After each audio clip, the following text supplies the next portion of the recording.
on this episode of Edge of the Web. Right now, through my platform, I'm actually able to buy Spotify inventory, but then also I'm able to target that same user on their laptop. Your weekly digital marketing trends with industry trend-setting guests. You're listening and watching Edge of the Web. Winners of Best Podcast from the Content Marketing Institute for 2017. Hear and see more at edgeofthewebradio.com. Now, alongside Tom Broadbeck, here's your host, Aaron Sparks. Hey, we're broadcasting from Edge Media Studios located downtown Indianapolis, Indiana. Every week we bring you the latest trends in digital marketing and marketing influencers around the planet. You know what? We're having a great time doing it too. In so much, we also just got awarded a pretty cool award there, Tom. The Content Marketing Content Marketing Awards 2017 Best Podcast of the Year. And we just want to say thank you so much. We appreciate the votes and appreciate the support collectively for everybody that's been watching the show for this long a period of time. We really thank you for that commitment. You know? Yeah, it's really cool to see our names listed there with Slack and Continental Tire as well overall in the category. So it was very cool, very neat to receive that award, and we're excited to meet everybody in Cleveland there. Yeah, so. Absolutely. So if you haven't seen the show is focused on digital marketing tactics, digital marketing awareness. So where to start with your marketing plans, your marketing strategy online. And we certainly broadcast in all different spaces on the line, right? On the line. So obviously we've got a Facebook live broadcast, and we're in iTunes, Stitcher, we're in Acast, we're in all of the different platforms. So if we're not there where you're listening to, then you're probably not hearing us right now. But if you're a friend of somebody that actually is on those platforms, give them a nudge. Let them know that we can certainly bring our broadcast to you. And, I forgot to introduce myself. I'm Aaron Sparks, the CEO and owner of Site Strategics, and that is the core sponsor and the parent company of Edge of the Web. And this is Tom Broadbeck, digital media director here at Edge Media Studios and Site Strategics. Hello. And we're wearing our repping the brands. Yeah. We didn't plan that. No. Luckily, we weren't wearing the same shirt. That'd be awkward. We didn't call ahead. And let us introduce our guest here, Priya Kapoor, Programmatic Campaign Manager of Point It. Priya, how are you doing today? Good. I'm glad to be here. Thanks for having me today. Oh, you're more than welcome. More than welcome. We certainly appreciate influencers such as yourself talking about, some key thoughts and key issues, especially what's trending in today's digital marketing landscape. So thank you for your time today. Of course. Well, you know what? I'm going to introduce our segment sponsor, if I could be so bold. The segment is actually brought to you by SEMrush, and we just talked to a very entertaining character from SEMrush last week. Yeah, Paul Klebanov of episode 230, if you're listening to this show in the future. So, absolutely, and Paul was awesome. And with SEMrush, I mean, it is the world's leading competitive intelligence and keyword research tool, trusted by over 1 million online marketers every day to give them an edge over the competition. If you want to see exactly where your competitors are advertising online or organic, then head over to semrush.com/edge of the web to get your 14-day trial. That's semrush.com/edge of the web, all one word, to get your 14-day trial today. All right. Priya, would you like to join us in some newsworthy news in the digital marketing landscape? Yes, I would. I'm ready. I'm ready, you guys. All right. Hold on to your seats. Let's go as we take you through the latest digital marketing news. Go. I was very excited to start my reportings.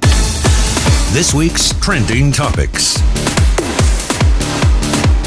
Search engine land, from search engine land, there's a report coming out. 43% of millennials have made a voice-devised purchase in the past year. This is from Greg Sterling. Tom, tell us about that. Those are that's a major stat right there. Yeah, I'm not sure how accurate it is, but we'll just read what the report here says. Walker Sands released their Future of Retail report. Okay. And they said 19%, I think they interviewed over 1,600 adults. So 19% of the 1,600 adults said they have made a purchase using the voice control device in the past 12 months. Numbers go way up for millennials, with 30% reporting they always or often shop online via voice control device. And among this group, 43% of millennials made the purchase. So 43% of 19% of 1,600, according to the study. I see what you did there. So it's numbers a little skewed, but exactly. So catchy headline. The data is based on a recent U.S. consumer survey of just over 1,600 adults and can be interpreted in bullish and bearish ways for voice. More than 80% of the overall survey population said they had not made a voice-driven purchase, and nearly half, 48%, said they were not at all likely to do so. And for those of you that are wondering what those voice-activated scenarios are, I mean, you're talking about Google Home, obviously Alexa, and as we referred to a couple shows back, talking about these transactional hubs inside the home, and that's where the battle is, because you're not going to have a smart refrigerator ordering milk. You're going to be trusting Google Home to actually order and be connected to all these devices, because honestly you can't trust that the gateway service for the refrigerator, but Google Home, I mean, it's already made that is owning that space. I'd actually go so far as to say, the landscape's going to it's going to be Home or Alexa. I don't think that Apple really does have too late in the game. I think they're too late in the game now. I mean, they're truly squaring off. Priya, what do you think about? Have you ordered from your voice activated device? I got to ask, are you one of the millennials that we're talking? Yeah, I actually have not, but I do have an Apple Watch. Where I try to search for things like when I'm driving, but I haven't used Alexa specifically. But honestly, I think that there's a huge data opportunity to bring back that data with programmatic specifically, and trying to give me insight on what audiences are using their Alexa or their Google Home to know more about. So I definitely think there's a huge data opportunity that marketers can leverage. I see what you did there, Priya. I mean, literally the first story, you injected programmatics into the entire thing. Yep. Nice. See, a little bit of nepotism. I'm glad you noticed. Cool feature. An article a little bit further down. Kayak. So if you haven't made a purchase through your device, Kayak, you can book a room through your Alexa. So more of these type of APIs with Alexa and Google Home are going to be coming in the future, and Kayak's the latest one. And you can train these things. All these. You see the story where the lady was like a home invasion or something, and she had her Alexa call 911, and the Alexa called 911, and she was able to communicate with police via her Alexa device. I did not. Yeah. Oh my gosh, really? Yeah, that was a pretty crazy story. Huh! That's just all from the Alexa. All right. Well, I mean, so we're going to have to start seeing the competition and seeing who's jumping ahead in that space. Almost, we could even like have a horse race of how close they're getting. The question is whether Aaron's going to have an Alexa, Google Home, and whatever the Apple device is called. I want to see a cage match of all three, kind of like Robot Wars. Remember that? Yeah. I mean, just let them all go at it and ask questions of each other. If you see, there's like a video where like these voice activated Yodas. There's like they put 4 of them and they send them off all at the same time, and they all start communicating with each other. So it's going pretty crazy. Oh, now I want to do that. Yeah. Same thing. All right. Another article from Advertising Age. Facebook unleashes ads on Messenger as the main app starts running out of space. So so check this out. Facebook is about to open up its ad gates to Messenger. Now, they've already done that, actually. But the messaging app with 1.2 billion monthly active users is going to start showing ads in its home tab. Facebook has been testing these homepage messages on Messenger overseas, and now will unleash, and that's the appropriate word right there, unleash them on the U.S. audiences, the company announced Tuesday. So that's the homepage. They were also experimenting inside of the actual messaging tool, actually. Yeah, the messaging tool. Yeah, so this is saying on the home page of the Messenger app, you can scroll through ads if you're really that bored. I don't know what else there is on the homepage of the Messenger app, but is there? What's your widgets? Yeah, literally, is nothing sacred. Honestly, is nothing sacred.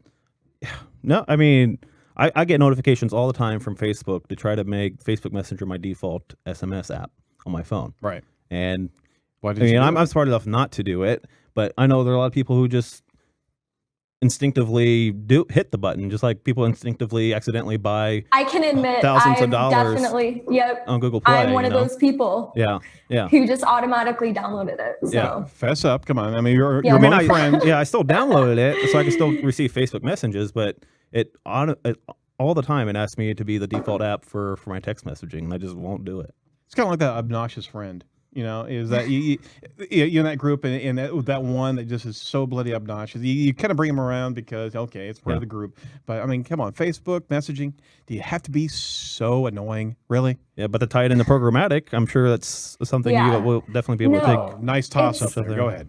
Oh, definitely. Yeah, I think it's a big opportunity for publishers to actually showcase their products and actually have people or people that are interested in their product directly ask them questions through Messenger, which is so much easier than like having to pick up the phone, waiting for someone to talk to you. So it's a much easier way to get directly in touch with that brand. And then they can even have a traditional call to action, like click to message us directly to find more. So I think it's a huge opportunity on the publisher side. Yeah, it's like a robust live chat essentially. Exactly. Well, I mean, if you remember, I mean, the stats on SMS texting are literally like 25% open rates, if I'm not mistaken. Something just gargantuan in comparison to open rates or bounce or click throughs on email, right? So I mean, they're just capitalizing on that space, and if you trust Messenger, right? If you've already adopted that inside that, then the advertising vehicle is just huge. You're absolutely right. And that makes sense to me because people are interacting with their Messenger more than they're interacting with a web page that they're just scrolling through. So generally we do see the click-through rate, like you said, through a social media platform to be much higher. Someone's already interacting with the ad, typing back, replying back to another message. So there's a lot more interaction that's happening there. Oh, very cool. Very cool. Yeah. Well, the last, we got to pay attention to that more often. The Messenger side of things, it may very well be a very unique space where you've got that trusted, loyal group of customers that, I mean, at the same time, if Facebook allows so much ad space and so much exploitation of that space, then, I mean, you're going to turn off those users in a heartbeat, right? You can, yeah, but I mean, it's a powerful thing that you can have. Like if we're talking about programmatic today, and if we wanted to have more customers about programmatic advertising, it's like we can send them an ad. Do you have questions about programmatic advertising? Talk to one of our representatives right now through your Facebook app. Oh my God. And, and that's more useful for the user too, right? And that's what you need to make sure is that you're also benefiting the user as well by making that message more applicable to them. So honestly, it should get less annoying with ads showing up that aren't even relevant to you.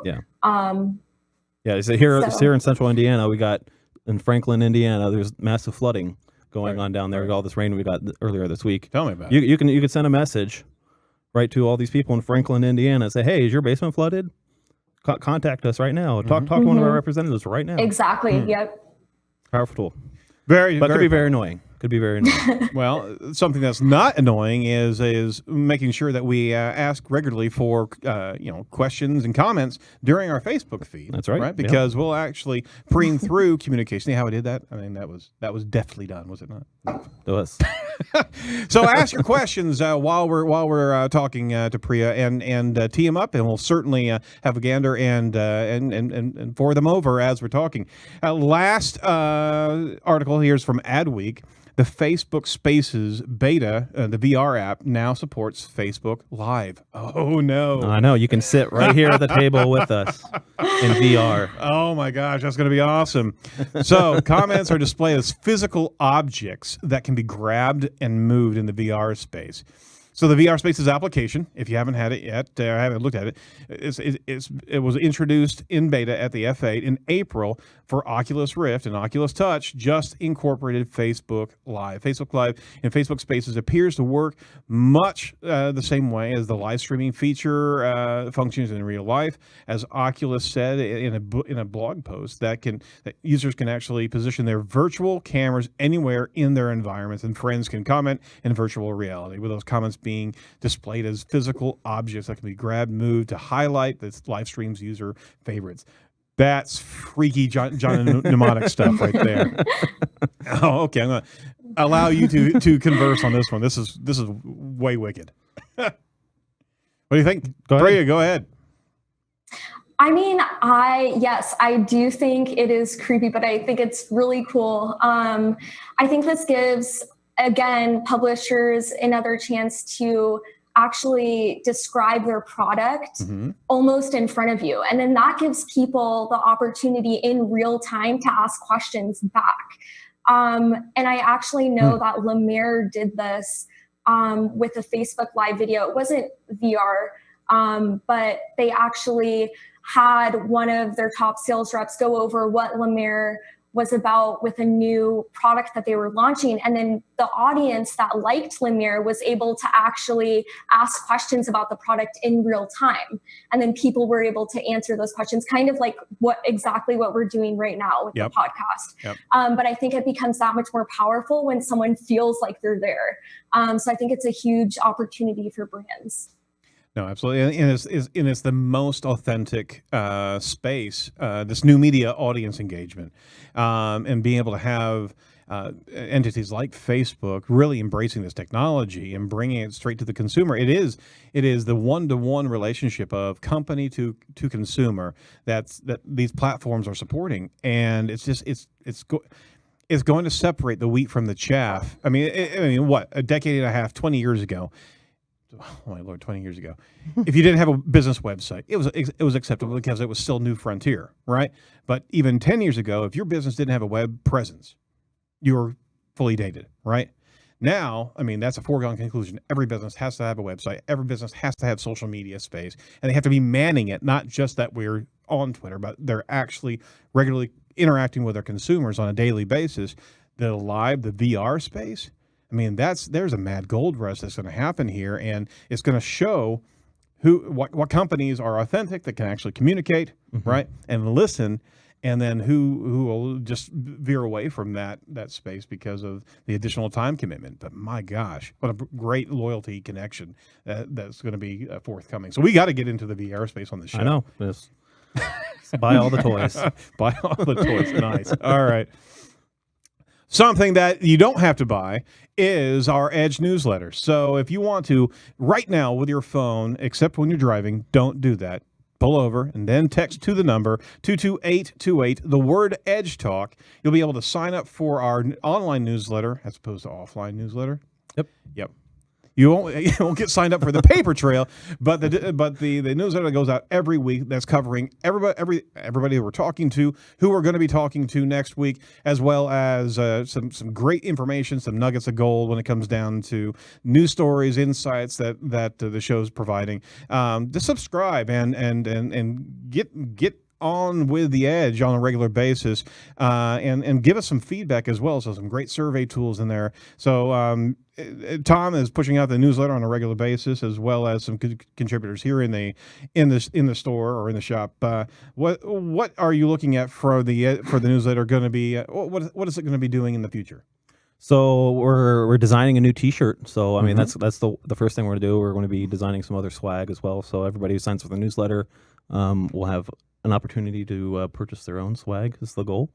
Sweet. I haven't talked to you about that. Okay. That's the goal.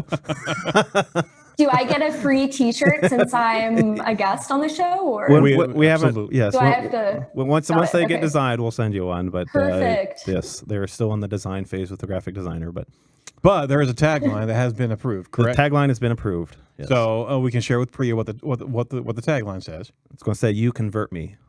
Ooh, yes. See what I'm saying? Nice. Yes. Yep. I think I see a new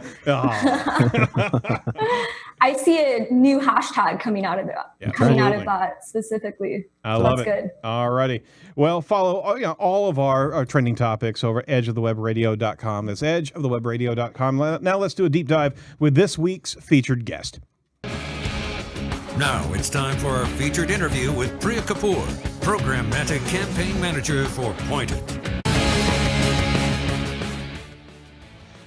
All right. Well, Priya, thanks for going through the news with us. I appreciate your insights there. Yeah, no problem. That was fun. And you also have a deep voice guy singing your praises. So there's always there's an additional perk there. So Priya is a programmatic campaign manager over at Point It Digital Marketing in Seattle. And Point It is a full-service, award-winning digital marketing agency specializing in lead generation and e-commerce. Not unlike Site Strategics, but we don't have nearly as many awards as Point It. Priya, tell us a little bit about your career and how you joined the Point It team. Yeah.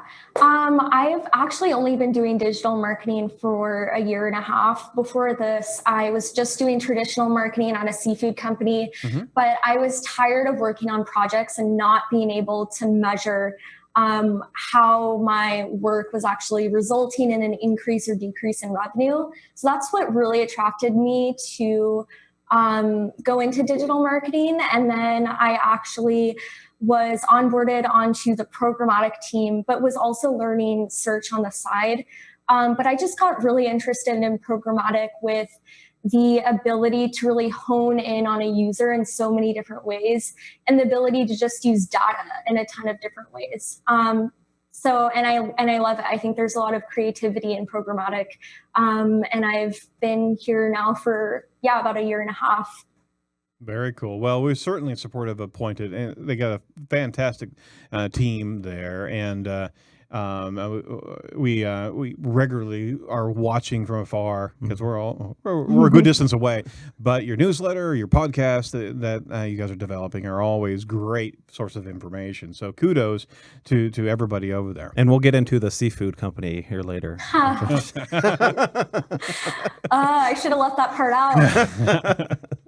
All right. Well, Priya, to start off the conversation, explain to our audience what programmatic advertising is and how it works.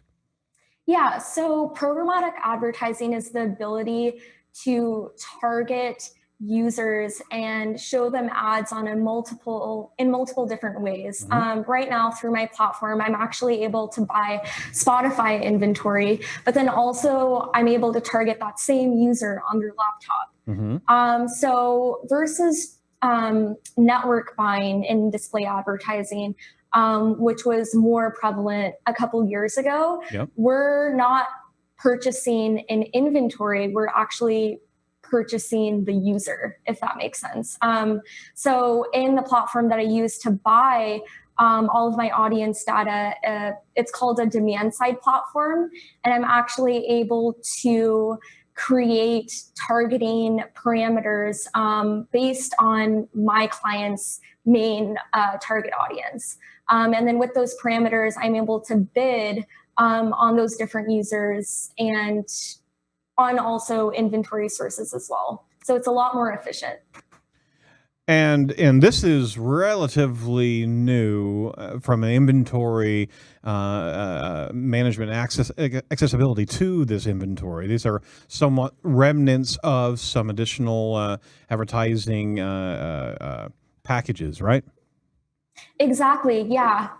So the way that programmatic all started was where before, let's say the Seattle Times would just go and offer available inventory spaces on their website, they would go through and notice how much remnant inventory they have left over, even after they started making that inventory available to different brands. And the reason of why that is if you think about it, each inventory space is available with each impression. So every time you refresh your page, an inventory space becomes available, which makes the amount of inventory actually endless. So there's so much remnant inventory that wasn't actually being purchased.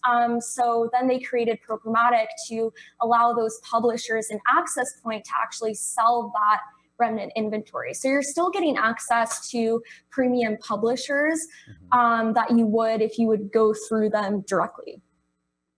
So that's an excellent explanation of that. Why would a company want to have a programmatic advertising campaign? Because, I mean, all things being equal, if that's remnant, isn't there a reason that's remnant, right? Well, you certainly have the refresh concept there, but I mean, there's an entire. I mean, obviously, you're right inside the as an evangelist of programmatics.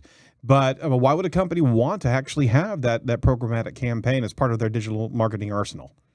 Exactly. So you could go ahead and negotiate a deal separately with the Seattle Times, but do you know if that's the actual right audience that you want to reach?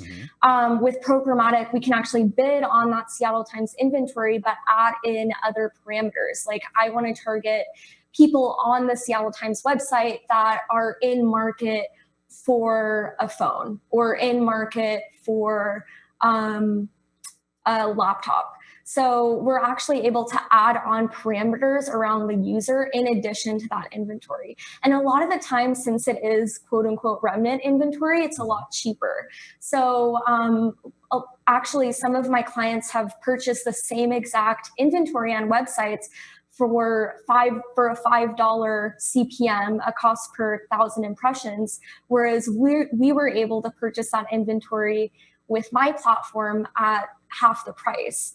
So a lot of the times it's more cost efficient, but then also you're able to hone in and target your actual audience. Whereas there's no guarantee with doing that with just the Seattle Times, where you're targeting everyone that reads it.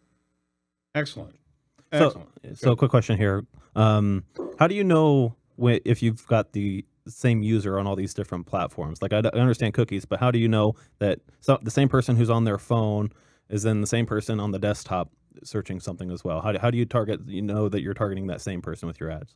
Exactly. So there are actually companies who have definitely focused on connecting all of those devices to one user. So currently we actually use a company called TapAd Device Graph.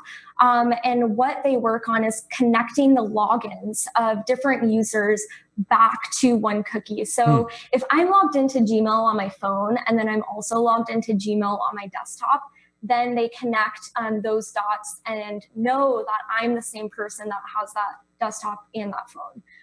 So that's basically how they're able to connect multiple devices back to one user, which is really cool. And that was the biggest challenge of attribution across these different devices. And we literally we're talking about this right before we got on online here. It was understanding how to connect those spaces, because we are in a multi-device environment now. And we're in a consumer environment where they're changing between. I mean, you map them basically in their entire consuming life cycle on a daily basis. They're driving with that particular application on their smartphone. They may actually go to tablet during the evening hours, right? They're at desktop for a good portion of the day, but they're still logged into their smartphone concurrently. And instead of double dipping into different user experiences and different separating them into different segmentations, that company that you referenced, what was the company again?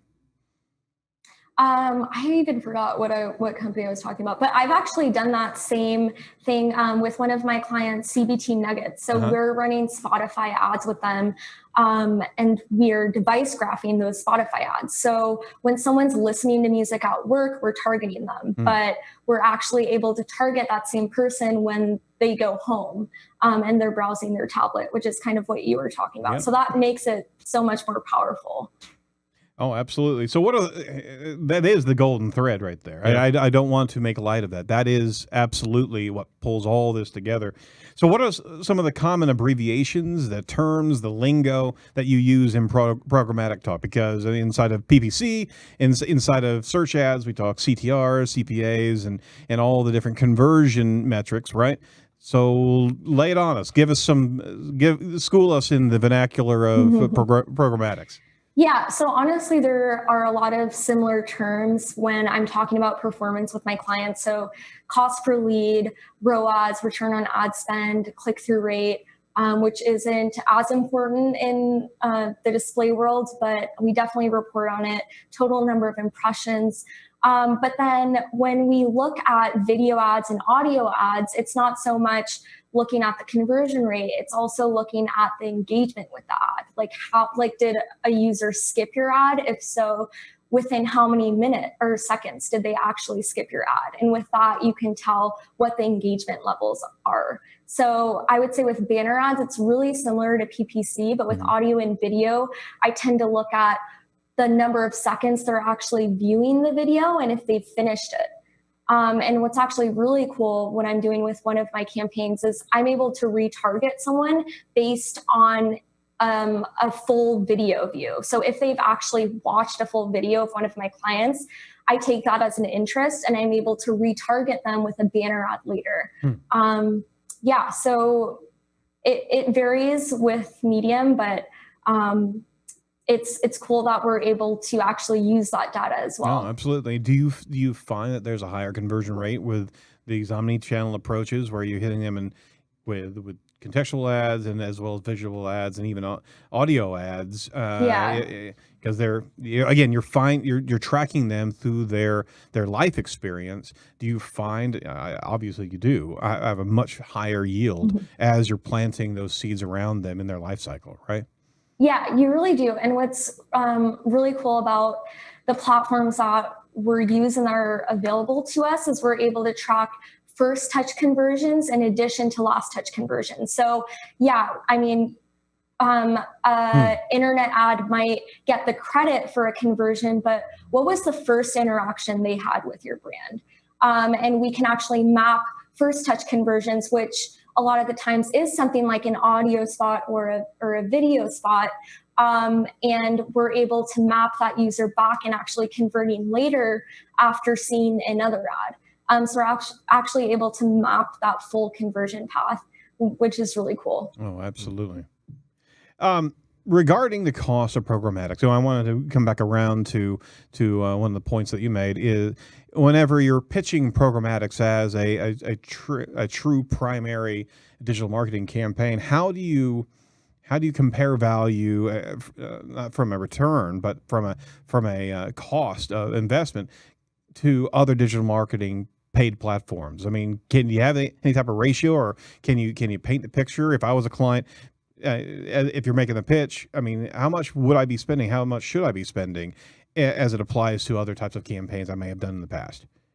Yeah. So usually with clients, I tell them that we should start with a test budget and see what performance looks like. But it's not just about performance in programmatic, it's about access points. So if someone's running traditional TV, I tell them that there's a cost efficiency with running programmatic TV because we have access to those same video spots and we can make them targeted to the right user. So even if it's not just a one-to-one performance difference, I would say that there is a benefit there of getting all of those access points, programmatic TV, like Spotify, and banner ads from the same place. So I would say that that's a huge benefit. Does Hulu have a programmatic inventory? They do. Yep.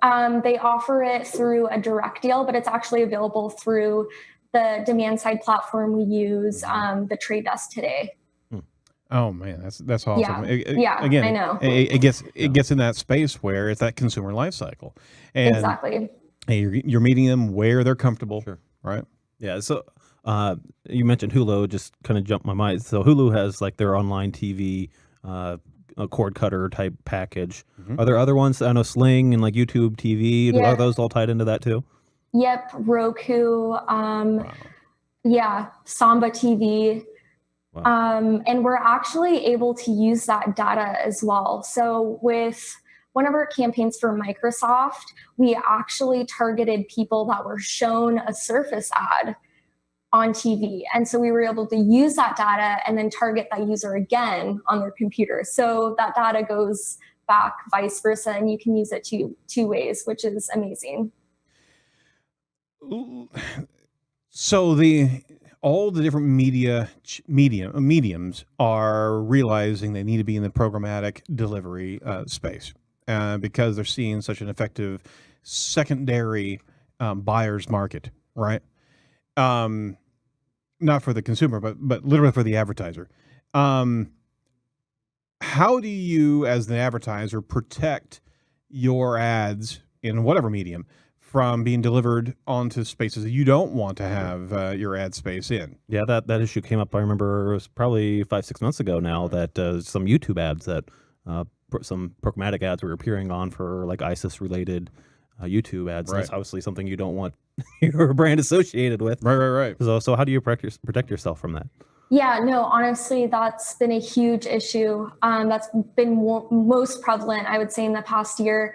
And there's companies that actually specialize in brand safety. So as an agency, we partner with Integral Ad Science. And what they do is they constantly are scraping the internet and categorizing them with different levels of internet safety.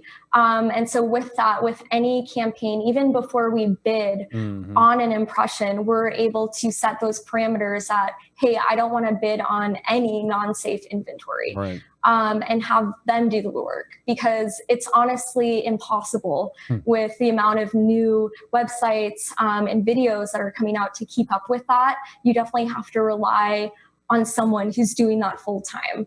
So that would definitely be my advice with anyone who's running their own programmatic campaign. And I would also say that's a benefit with going programmatic than just going through the GDN, because there's not companies like that that you can utilize with your AdWords campaign.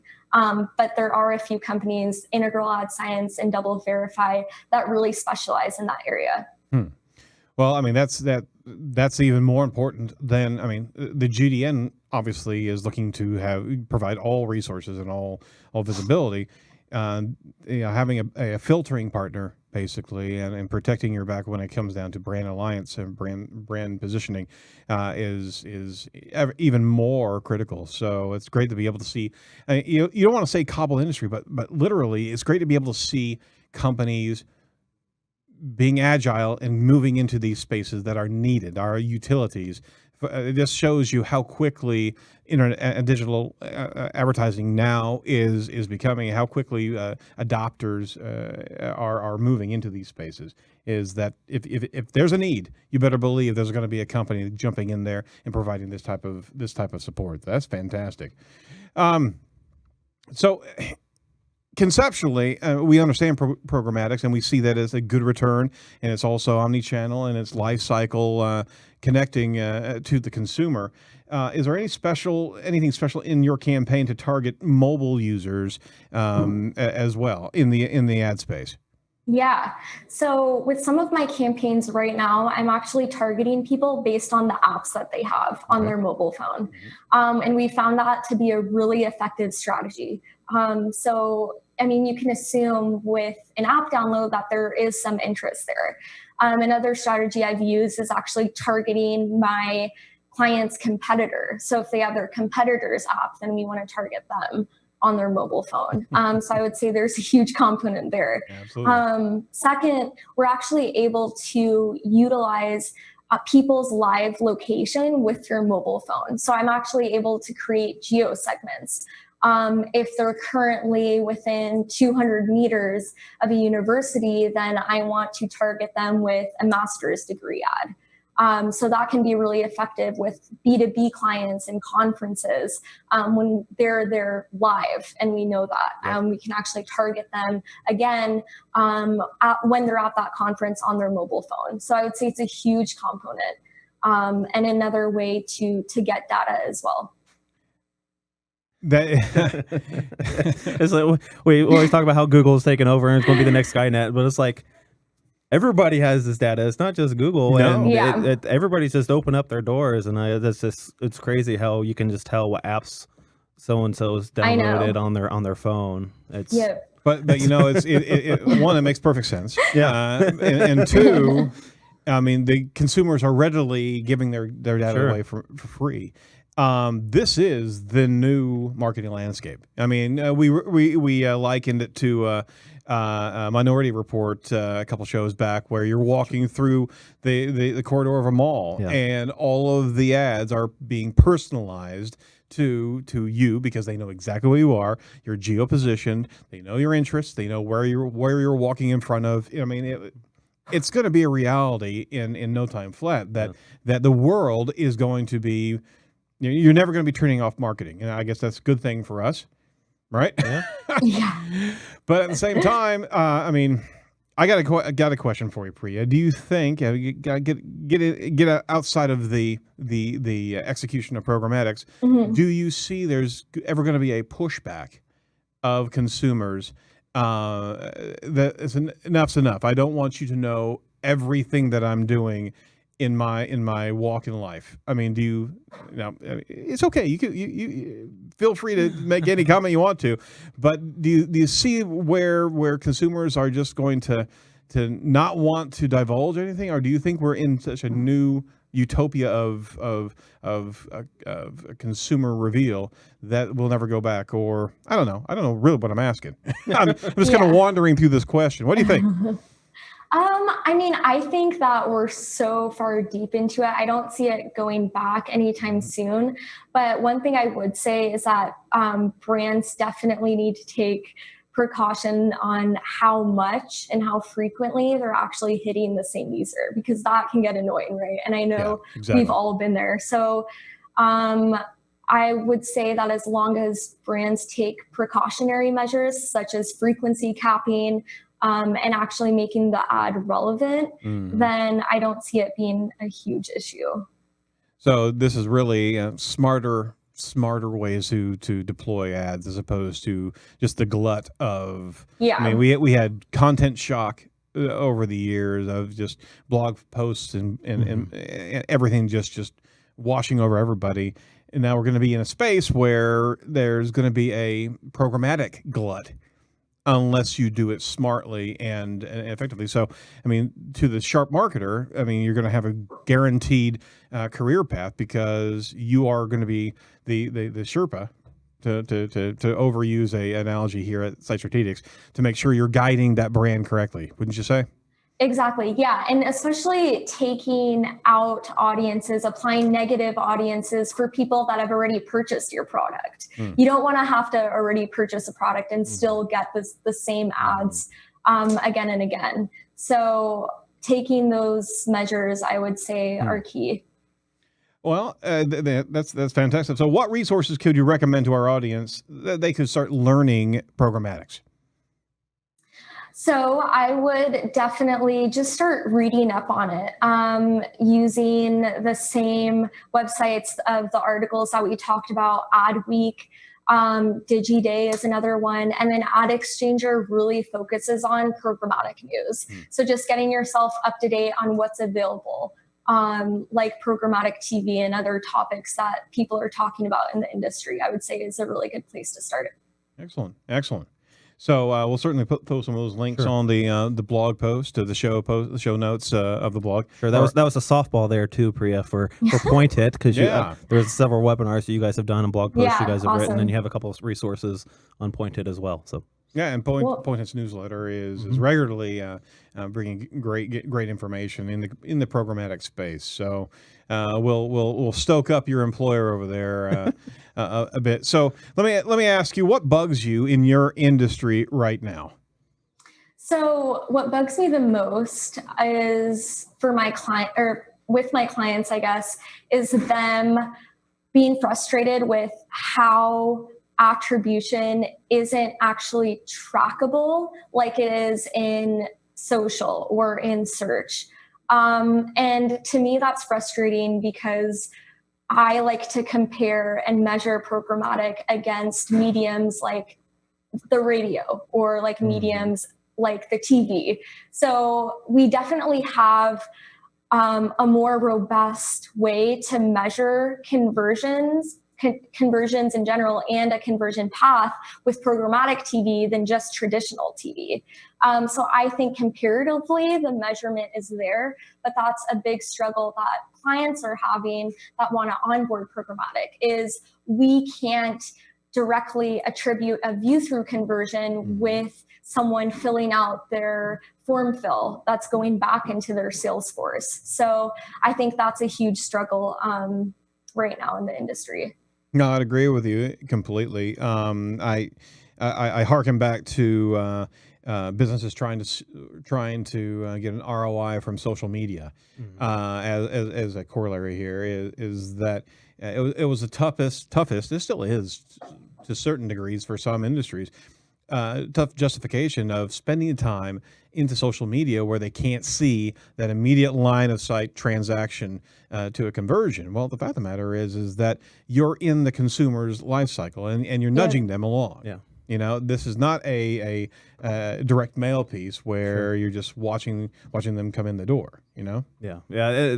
Like I always tell the story of like, so you get this customer and they come to your website and they sign up for your newsletter, and then in their first newsletter they get from you, they watch a video, and then they start subscribing to you on Facebook, and then they've been following you on Facebook for a couple of months now, and then they come back to your website and see that you do a podcast, so they download the podcasts, and eventually a couple months later they're ready to buy. What do you attribute? You mean social media? Is it the newsletter? Was it the podcast? Like how can you attribute one little thing to that sale? Like, so it's the whole life cycle of the customer, and it all works together. You're playing billiards, you know. If anybody's, I mean, you're bouncing off of a couple different, well placed, strategically placed promotions. But you can't. I don't know. It's when people talk about the attribution, you can't specifically say it was that social media post that converted them from to a lead. So yeah, I get what you're saying, but yeah, and that's why I think that credit should be given to all channels. Yeah. Like I the other day was thinking about why deduping conversions was such a big deal in the industry right now, and why so many people are trying to solve it. Because I think that every step in the conversion path should honestly get credit. Like, should we be deduping conversions across channels? I don't know. So I think that's also something to think about as well. Absolutely. Well, I mean, programmatics it is amazing, this new environment, this new area where we're going, and the maturation of programmatics is just starting. Wouldn't you agree? Yeah. No, I mean, we're just getting into or a foot in the door in programmatic TV, and I honestly think that's going to blow up, and in audio as well. We actually just got access to iHeartRadio inventory the other day through the trade desk. So I definitely think the industry is just starting and is just getting access to even more and more inventory. And I even see programmatic VR in the future. So I think there's a lot of new channels that we can access our audience. Oh, very cool. That's going to be fun. It'll be fun. All right. So you kind of already answered my question, but what excites you in the industry? I mean, this is kind of another new gold rush, like I said before. But I mean, go ahead and give us your observation of what's exciting in the industry right now. I think what's exciting is just, again, having access to multiple different types of media and then measuring it in one place.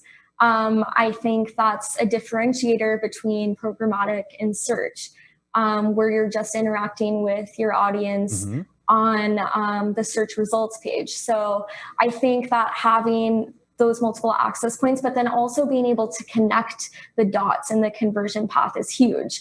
And even if you're using multiple demand side platforms to buy your inventory, you can deploy something like an ad server, which is going to actually connect all of your impressions from all of your platforms together and tell you which one of your inventory sources is really the cause of your increase in performance. So I think that really excites me. And I'm excited to see what other inventory can become available through programmatic TV as well. I mean, there's some inventory that's available, but I think that that's something that's going to continue to expand in the next year or so.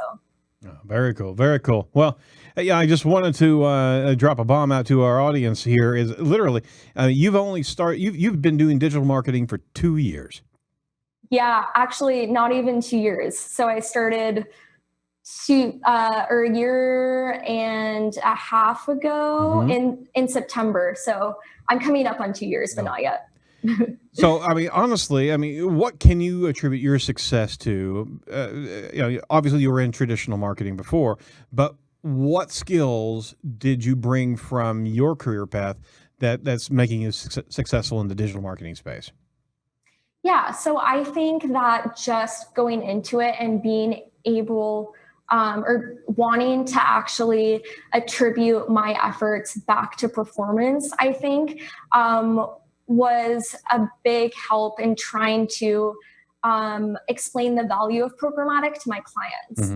Just going back and trying to map performance back in the analytics was really helpful, but then also just having an interest in how programmatic works. I thought it was really cool of how we have access to so many different data points, like someone's app on their phone, or someone's location. I just thought that was really interesting.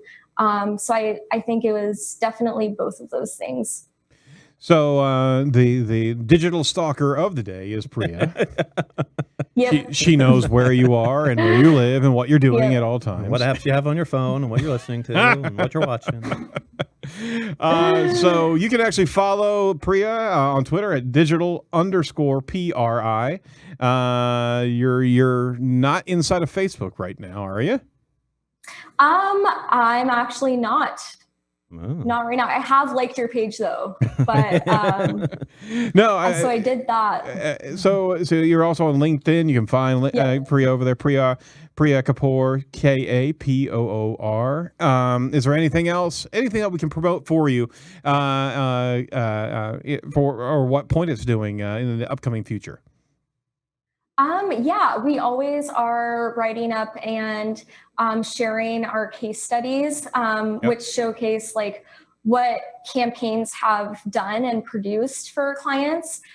So I'll definitely connect with my marketing team and let you guys know when the next one's coming out. Oh, fantastic. Yeah, we'd love to give you some support there because you guys are doing some great work over there in Seattle. So, seafood.